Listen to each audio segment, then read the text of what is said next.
Our biggest takeaways and highlights from Vikings joint practices with the 49ers. It's coming up next on Superior Sports Talk. KARE 11 sports anchor Reggie Wilson covers the Twin City sports scene nonstop. Luke Inman is ready to put him on the hot seat. That's what you're going to do to me? Instant analysis. Yanked. Out you go. Post-game breakdowns and red-hot takes. The Timberwolves need a stitch. Reggie and Luke give you a daily dose of Minnesota sports with Superior Sports Talk. Part of Locked On Sports Minnesota. And it starts now. Back in the lab, Reggie and Luke back at it. Another episode, Superior Sports Talk, presented by Locked On Sports Minnesota. Going to the bullpen with my guy, Sam Ekstrom. Sammy's always warmed up. He's ready to throw some heat. Hey, big show lined up. You ready to get into all the news and notes from yesterday's scrimmage with the 49ers? No doubt about it. I got my Trey Lance takes locked and loaded. Let's do it. Yes, sir. Remember, follow along on the Locked On Minnesota YouTube channel. Hit the subscribe button there. And on Twitter, give us a follow at Locked On MIN. And remember, we're a podcast too, free and available on all platforms. Subscribe, drop us a 5-star review, and take us everywhere on the go so you never miss any of the action. All right, to football we go. 20 days until week 1 of the NFL season kicks off, and the Vikes kicked off their first of 2 joint practices with the San Francisco 49ers in town as they wrap up training camp today and prep up for their second preseason game Saturday. And if you were on Twitter yesterday or social media, it was the JJ show. Justin Jefferson, the hype continues to rise to nearly record-setting Hall of Fame proportions now. It's getting out of control. He was out there making DBs look silly all day from the clips I saw. But Sam, you were there out at the friendly confines of TCO practice facility. So excuse me here for a second. I'm going to put you on the hot seat, pick your brain here for the next 10 minutes. I, along with all the people listening, watching from home, we want to know 3 biggest takeaways from your time at practice yesterday. What did we learn? And it could be different looks and formations we haven't seen yet, specific players that balled out, a certain splash play that kind of wowed you. Your 3 biggest takeaways from yesterday. Well, let's start with JJ. He was good. He was really good. He was definitely the preferred target. He was the target that kept getting open. He scored touchdowns. He made clutch catches during the 2-minute drills. He was dominant in one-on-ones. He's a pretty nice player. He's a pretty nice player, Luke Inman. Now, I will blanket it with this. Not too bad. Let me say this, though. The 49ers secondary is maybe not too good. I mean, it's not a very recognizable secondary from like a name recognition standpoint. Richard Sherman's not there anymore, obviously. And they had a couple of injuries. Charvarius Ward, out. Emmanuel Mosley, out. They don't have Jaquiski Tart around there anymore either. So you're dealing with Ambry Thomas guarding Adam Thielen. You know, that's not going to work out very well for Ambry Thomas. You've got Liamador Lenore guarding Justin Jefferson a lot of times. That's not going to work very well for Liamador. So you don't love the matchups if you're San Francisco. That being said, you're going to have those matchups in the regular season where you have a clear advantage at wide receiver and guys are hurt, and you are going to have to exploit that. And to their credit, the Vikings did. So I thought Justin Jefferson looked the part. Really, really dominant. Trey Lance for San Francisco. If you had asked me after 7-on-7s, I would have said he was the next Pat Mahomes. I mean, the guy, the way he moves so fluidly, the way he can effortlessly throw bullets downfield, including one bomb about 60 yards in the air. Man, I was having flash forwards to like Super Bowls with this guy in San Francisco. Then 11-on-11 started, the pass rush got going, the congestion increased significantly. And I didn't feel like he was quite as sharp. So maybe not quite there yet. I can pump the brakes on Trey Lance. But it doesn't take away, Luke, his comfort level, his mobility, his cannon arm. All of those intangibles seem there to me. Maybe just a little decision-making, a little accuracy that needs to be refined. But again, he's only had 2 starts in the NFL. He carries himself really well. And I had a moment yesterday, Luke, where I just happened to be walking out of practice about 10 steps behind Trey Lance. Trey Lance walks through the threshold into the autograph area. Boom! Just hit with a wave of screams. Trey! Trey! I mean, the guy seems to be beloved already. He hasn't even done anything, and people absolutely love him. I guess they might have been cheering for Minnesota boy, I think, a local boy, right? Marshall, Minnesota, I believe. Right. Yeah. Right. I mean, people call me Trey sometimes too, so they might have been calling for my autograph. But so that's my Trey Lance take. I think he's got every tool that you want. And then lastly, while I was watching Trey Lance in the 11s, I really liked the pass rush the Vikings were bringing. They were collapsing the pocket on Lance a decent amount with their edge guys. Za'Darius and Daniil got home 3-4 times, including around Trent Williams.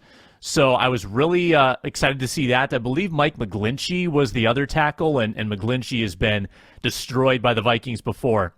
But again, that's great. That's great to know. If you have two edge rushers that can get home and one of the tackles maybe isn't very good, that's a huge advantage for you. That forces teams to use a tight end in blocking and burn like an extra player just to contain you. So I really like the pass rush as well. So JJ good, Lance a lot of potential, pass rush good for the Minnesota Vikings. Yeah, absolutely loved Lance coming out of NDSU, but never in my wildest dreams, even after all the mock drafts, all the film watching, did I think he was going to go third overall. Niners and Shanahan invested a lot to move all the way up to third overall and draft this kid out of the small school. So they're really committed, obviously, to developing him and progressing him. Hey, so what's the deal with Jimmy G? Does he even show up to these things? Is he there? Is he in pads? Does he take reps? Is he nowhere to be found? What's the Jimmy G status here real quick? Yeah, Jimmy G is sitting in bubble wrap somewhere, I assume, not in Minnesota. I don't think he made this trip. Their backups are Nate Sudfeld and Brock Purdy. Brock Purdy is their third quarterback. Didn't see Jimmy G. He's listed as fourth on their depth chart, so they're not even trying to disguise the fact that he's got 1 foot out the door. Luke, I don't know where they're going to find a taker for him. Now, unless someone gets hurt, which is entirely possible, there's not a clear spot, I don't think, for him to land at this point.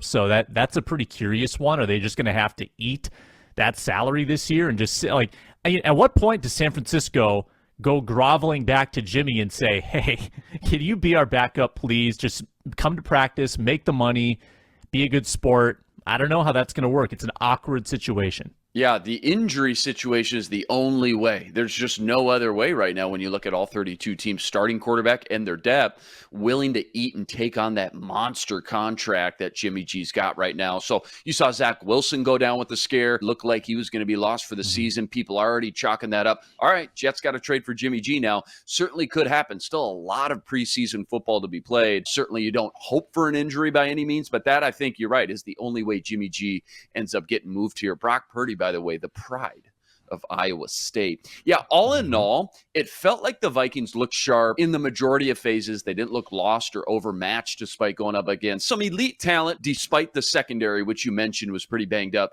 But you still got Nick Bosa, Fred Warner, Trent Williams, Deebo Samuel, Brandon Ayuk, some high-end talent there. But you're right, JJ stole the show. This hype and expectations now are literally, it's to be the best wide receiver in football, to surpass Devontae Adams, surpass Cooper Kupp, and be the number one guy in the NFL. And from what we've seen the last 2 years now with KOC calling the shots, it certainly could happen from what we've seen and gleaned on during this offseason, OTAs, training camp. So what's the one thing that could hold JJ back? Because the way people are already talking, it's already a done deal. Like, it's already like he's caught 140 balls and surpassed 2,000 yards.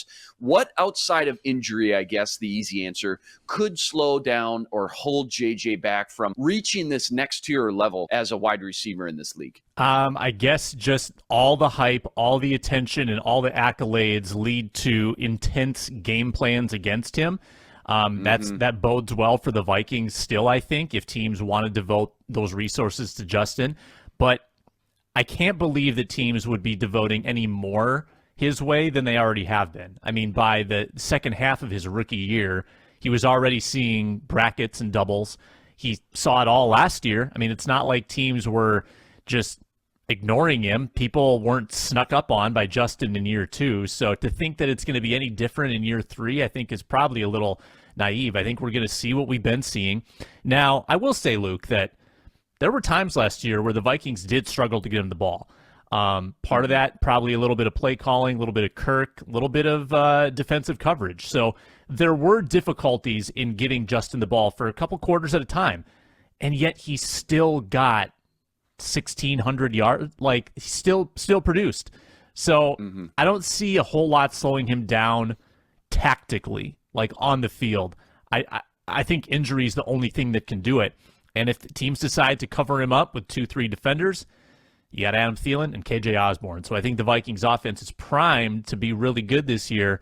Just a matter of how healthy can you stay. You know, it's not unheard of for guys in this league to be triple covered. The problem with that is you mentioned Thielen and Osborne, Irv Smith, all these other options, Amir Smith, Marset, you name it. But it's Dalvin Cook not being able to put that extra man in the box and giving Dalvin Cook some breathing room and extra lanes and room to move. So a lot of options that we're starting to see unfold. We saw it all on paper all offseason. We said, man, it looks like a lot of potential, a lot of talent. But now we're actually starting to see it unfold against live opponents. I don't know much, but I do know this.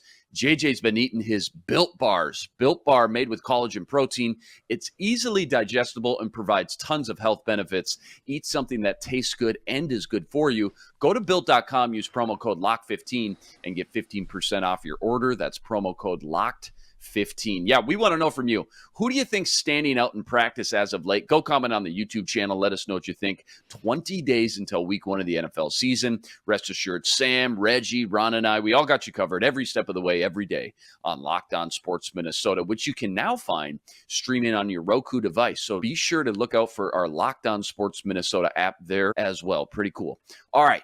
To baseball we go, and go figure, Sam. We haven't chatted baseball in probably over a week, but Reggie and I have been saying, you know, as soon as this fan base was ready to bury this Twins team, ready to call it quits, go figure. They go win 3 in a row. Granted, versus a really bad Royals team, I think they started, 7 rookies in their lineup. But nonetheless, wins are wins. They all count the same. 2 shutouts in the series. Twins allowed just 2 total runs in 3 games combined. They also got the bats cooking a little bit, scored 9 runs Tuesday for the first time in 19 games. So, Sam, I asked Reggie this yesterday. I want to get your opinion. What's been more impressive during this little stretch here in your mind, the pitching or the hitting? I think I look to the pitching mainly for the bullpen. Yesterday, Tyler Mahle exits in the 3rd inning. Let me stop right there. That's a big concern. I mean, Tyler Mahle has to be healthy for this stretch run. And when you lose, 7-8 miles an hour on your fastball just out of the blue like that, that's a concern. So I'm worried about that. Now, putting the negativity behind me, the bullpen showed up. Emilio Pagan actually showed up in a role that I think that he should be in, which is sort of middle relief, maybe a little bit of cleanup duty if your starter can't go far into the game. He got him through a couple innings, and then the back end of the bullpen was brilliant the entire series. 26 scoreless innings to end that series. The hitting was, Luke, it was clutch. Like, they got a lot of base hits, which I like to see. I like to see the lineup kind of moving up and down, everybody getting involved instead of just waiting for the one person to hit a home run. They did that to rally on Monday. They got a lot of base hits yesterday, to add to that lead, make it 3-0, 4-0, and then obviously, 16 hits on Tuesday night. So I don't mind seeing a team hit singles once in a while. That's kind of like, that's momentum-building baseball. Everybody feels like they're involved. Everybody feels like the bat is working. So I like to see what the offense produced as well, but I'm pumped about the back end of that bullpen. Caleb Thielbar has been excellent. Yes. Fulmer has come out and been really good. Lopez gave him a little scare on Monday, I believe it was. Got bailed out by a big defensive double play. Got the Twins the win there.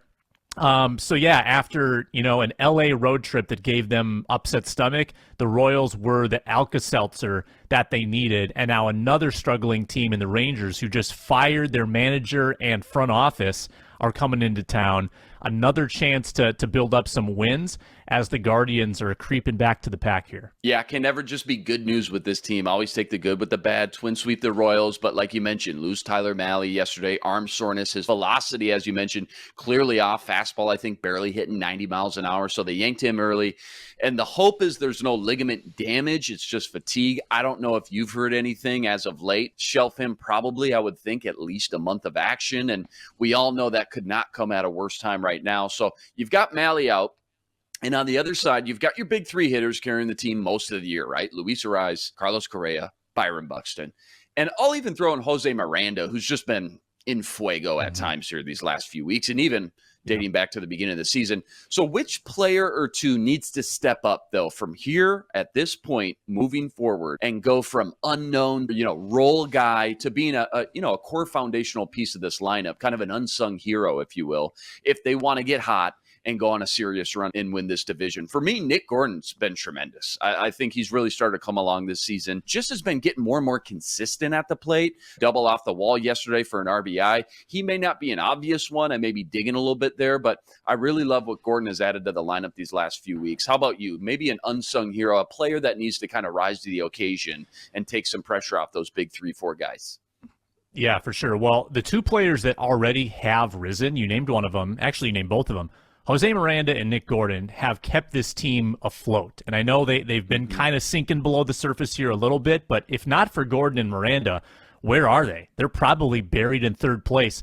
Those two have been the ones to step up in place of injured Twins and provide a much-needed offensive lift for an offense that has kind of scuffled a bit here in the middle part of the season. Miranda is one of the best hitters in baseball since the All-Star break.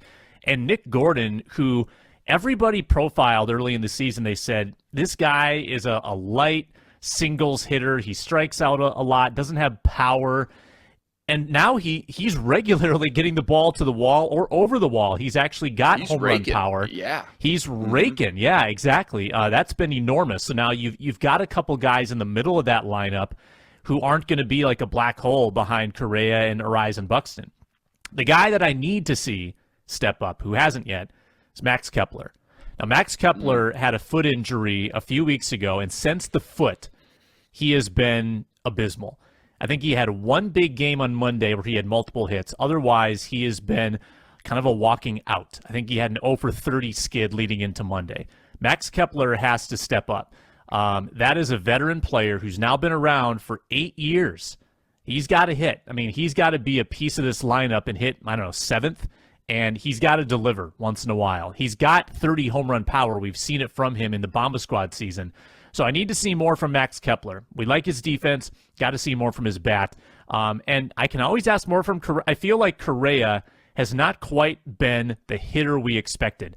Stuck on 39 RBIs going into yesterday, Luke. I mean, we're almost into September here, and he's going to struggle to get 50 RBIs. So 275, 13 or so home runs. It hasn't been a spectacular year by any means for Correa. So I think there's more meat on the bone with him as well. Yeah, with that Max Kepler foot injury, seeing just how, you're right, he went 3 for 4 Monday with 3 RBIs, but 0 for 30 up until that point. With that foot injury as a coach, is it something that you let him ride out that slump, or is it something to say, clearly this is affecting your game, it's lingering big enough to where it's affecting you at the play, we should just shelf you for 15 days and let you get fully acclimated? I mean, what do you do there knowing that, okay, the trainers are saying, well, he's healthy enough to go, but clearly something's off here, and it's probably not a coincidence it just happened after that foot injury? Yeah, and I think part of it too is just the organizational lack of depth right now. I don't know if they have a great option. Like, I mean, they've used Tim Beckham and Mark Contreras, and they do have. You always have bodies to use, but is anybody like offering you what Kepler can offer you when he's playing well? Probably not. I think you keep trying to roll the dice and saying, all right, if we had an Alex Kirilloff to throw out there, it's a different story, but they don't anymore. They've lost so many players that I think they feel like Kepler is just a better bet to play at 80% than some of their rookies who really have never been in a pennant race before. So I get the logic behind it, and obviously you want to give your veterans the benefit of the doubt, and there's very few Twins who've been around longer than Max Kepler.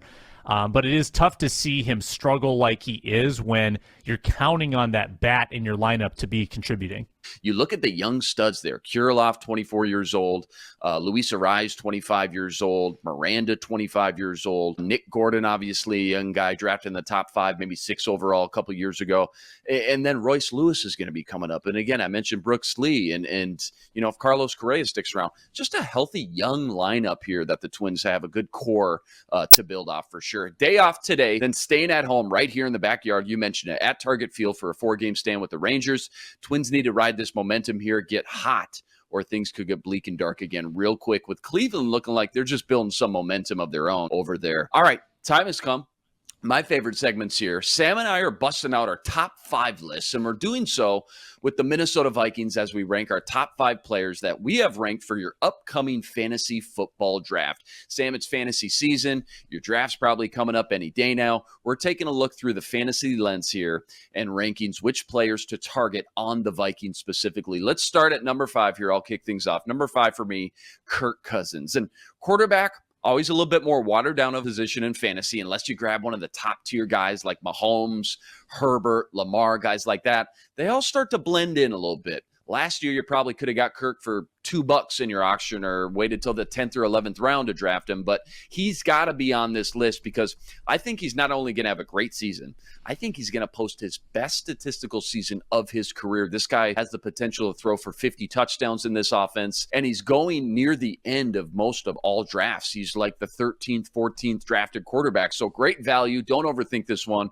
Try to grab Cousins maybe around earlier than you think because I think he's just going to be great value this year. All right, my number 5, Luke. I'm going to go with Irv Smith Jr. And I don't think this is about raw points. I think this is about positional value. You get one tight end in your starting lineup. And how many clear-cut number 1 tight ends are there in this league? You know, tight ends that produce are hard to come by. Obviously, you've got Mark Andrews, Travis Kelce, George Kittle, the 1,000-yard kind of guys. And then you've kind of got that middle tier where you're hoping to get, 700 yards. You're hoping Dalton Schultz, Gronk last year, Zach Ertz. I think Irv Smith Jr. can be in the top 10 tight ends in the NFL because who's competing with him at the tight end position on this team? Not really anybody. So if he's healthy, I think he's the one tight end on the field. I think Cook is in the backfield. I think there's 3 wide receivers. I don't think there's going to be as much 2 tight end action as we saw last year. So Irv could get the lion's share of the tight end work on this team. I think he could be a 750-yard guy. So for the tight end position, I think that you want to get Irv on your fantasy team. So he's my number 5. I love it. Try to get Irv on the list. Couldn't do it, but glad you called him out there. Definitely my honorable mention. Number 4 for me, KJ Osborne. Listen, he's going to get undervalued because he's the number 3 wide receiver on the team, but coming off a breakout year, 50 catches, almost 800 yards, 7 TDs, and that was under Mike Zimmer and Clint Kubiak. He enters the 3rd year in the league, which is often known as the big breakout year for wideouts, and we've all seen in camp, he's going to be a serious part of this offense. And by week 7, when JJ's getting triple covered and Dalvin is hobbled by an injury, Osborne is in line for some major weeks from a production standpoint. And even when he's not putting up monster numbers, Kirk has looked his way early and often a lot during training camp. I think he'll be very consistent and have a high floor with a handful of targets every week, which is what you want, especially if you're in some of those PPR leagues. Number 4, Sam, who you got? Yeah, I'll go Kirk. I'll go Kirk Cousins, number 4. I'm looking at his average as a Viking per season. 31 touchdowns, 9 picks, over 4,000 yards, 4,096. That is a representative fantasy quarterback with a very high floor. He's giving you nothing running-wise, and that docks him in a lot of drafts. But when you can pick him up in round 7 or 8 of your draft, and you can almost, in pen, write 30 touchdowns in, that's pretty solid. He's not going to get hurt on you. You're not going to have to go find another quarterback midseason except during the bye week. So I think Kirk still is a good fantasy bet. I've got him number 4. Yeah, I love that one. Number 3 for me, Adam Thielen. Listen, I know he's getting up there in age now. He looks a tick slower even coming into the season when I was out at training camp, but that's okay because speed was never his game. That's not how he won. And he's going to be a major factor as the wide receiver 2 in this offense. JJ's going to get a lot of attention. Even if he misses a few games or doesn't have those 10 reception games, he still wins in the red zone, and he's going to excel there this year. 10 TDs last year, 14 TDs the year prior. Expect some 3-catch games where 2 of them are touchdowns. I think everyone's going to spend all their money and their top 5 picks on JJ, and that's fine. I think from a value standpoint, though, Thielen is just as valuable for how much he's going to go for and where you can get him in those drafts. Adam Thielen, don't write him off just yet just because he's getting a little bit up there in age. I think he's going to be a big fantasy producer this year. Number 3 for you. Who you got? Yeah, I like Thielen as well, but I think that he's so good actually as a fantasy producer that I've got him, spoil it, I've got him higher than 3. So I've got Dalvin Cook number 3. His 3-year average with the Vikings, Luke, you take out the ACL year, you take out 2018 where it was a hamstring, his 3-year average, he's averaging 1,300 yards on the ground, almost 12 touchdowns per year on the ground. That's a good fantasy back in a league where there's constantly, two-headed, three-headed monsters in the backfield. Cook still, I think, probably a little bit reduced in his touches this year with O'Connell, but still clearly a featured back on this team. So if he can give you 1,312 and maybe 40 receptions on top of that, that's a big fantasy season, probably a top 5 fantasy season as running backs go. So he's my number 3. Yeah, number 2 for me, it's Dalvin Cook. I'm not going to sit here and reiterate and spew out the same stuff you did, but some things don't change, and running back is still the most valuable position in fantasy. That's why I have him ranked at number 2. It gets so thin so quick on draft day at that position. You got to make sure you got at least 2 good starting running backs. How does KOC balance this high-octane passing games? Pass. That's all we've heard ever since he was hired. With Dalvin Cook in the running game, I still think they're going to run the ball a lot. And think about, for the first time in Cook's career here in the NFL, how the passing game is now going to open up running lanes for him. They're going to pass to set up the running games. Always been the other way around. Mike Zimmer, old school, stubborn, run the ball with 8-9 men in the box 30 times a game no matter what. He's going to see a lot of extra room, a lot of open running lanes this year for the first time, and we know what he can do out in space. On top of that, how involved does he get in the passing game as well? If you're in a PPR league, I think he catches the most passes he's ever caught in his career. We saw how good he was out of the backfield at Florida State. I'm excited for his potential. Just needs to stay healthy. In his 5 years in the NFL, he's averaged 11.2 games per year. Not enough if you're going to draft him in the top 5, top 7, top 8 in your league. You need that 15, 16 game production from Dalvin. But if he can do that, if he can stay on the field and stay healthy, he's a top 3 running back, no doubt. Number 2 for you. Who you got? Yeah, I'm going to go Thielen. And I put him above Cook because, number one, maybe part of me fears that Cook will have some carries and maybe some goal line carries vultured by like Madison and Wangwu. But I also think that you look at the last 2 years of production for Thielen, even with the injury last year, 24 touchdowns in 2 years, and the passing game is only going to get more robust, more frequent. The reception total should go up. I think that Jefferson and Osborne might be the downfield threats on this team, which would mean Thielen can get more receptions underneath. And in the PPR leagues, that's, incredibly valuable. I think he could be sitting on, a 90-catch season if he stays healthy. And when Thielen stays healthy for every game, Luke, he puts up massive numbers. He had a 1,276-yard season, a 1,373-yard season, and then a 967 when he didn't start, every game in 2016. So I think he's definitely got 1,000-yard, 1,200-yard potential on this roster if he stays healthy. That is a little bit of a question mark after, injuries 2 of the last 3 years. But I think Thielen, just with the emphasis on the passing game, is going to have a big fantasy year. Love it. Number 1 for me, no surprise here. JJ. That's all we've heard. Let's check out the Cooper Kupp stats one more time. 191 targets last year, 145 catches, nearly 2,000 yards, and 16 touchdowns. Listen, Justin Jefferson has a viable case to be drafted number 1 overall over Jonathan Taylor and Christian McCaffrey, Devontae Adams, all those guys, because of what KOC is going to draw up for him. We saw it yesterday during practice. JJ motions from the slot and ends up in the backfield before the snap. You get him matched up on a linebacker, runs a little angle route, poof, there's 30, 40 yards. Big chunk plays. I expect to see it early and often. And yeah, he could get hobbled. He could get triple covered. I still think it's not going to matter. JJ is such an elite talent. We know from the first 2 years, again, under Mike Zimmer and the Clint Kubiak system, what he can do. Now under KOC, the sky's the limit. Hopefully, like you mentioned, what's the one thing that can hold him back? Hopefully the hype isn't too big now.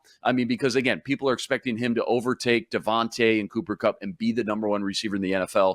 But certainly, the stars are aligning. the coaching staff, the quarterback, the offensive line looks better. He's got a running game. He's got weapons around him in Thielen and Osborne. I certainly think JJ could end the year as the number one fantasy player in the entire NFL. No surprise here. Number one, who you got? No surprise. It's Johnny Munt with a bullet. Johnny Munt is the number one fantasy player on the Vikings. CJ Ham, 3rd and 12, 2-yard out to CJ. Boom, lock it up. Hey, see, they love CJ on 4th down in Baltimore. They do.